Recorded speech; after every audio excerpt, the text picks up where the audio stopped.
और सबसे पहले खबर आपको देंगे, पाकिस्तान में कोरोना की दिन ब दिन बिगड़ती सूरत हाल। एनसीओसी ने मुल्क भर में हर तरह के जुलूसों पर पाबंदी लगा दी। वजारत दाखिला ने नोटिफिकेशन भी जारी कर दिया। नोटिफिकेशन के मुताबिक यौम अली के जुलूसों पर भी पाबंदी होगी। पंजाब में महकमा औकाफ के ज़ेर इंतजाम मसाजिद में एतकाफ पर पाबंदी आयद, जबकि बैरून मुल्क से आने वाली परवाजों में 80% कमी का फैसला। मुसाफिरों के लिए नई एडवाइजरी भी जारी कर दी।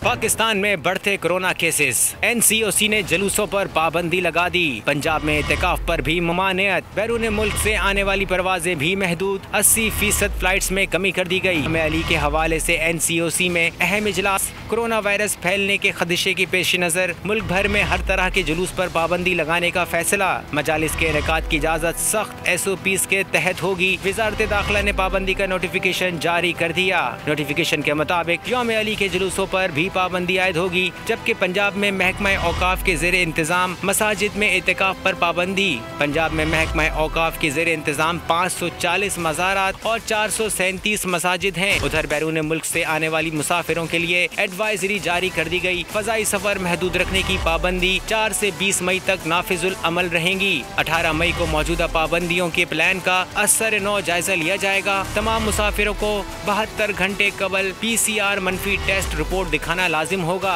पाकिस्तान आमद पर एयरपोर्ट पर दोबारा PCR टेस्ट किया जाएगा। टेस्ट नेगेटिव होने पर भी 10 दिन करंटीना करना होगा।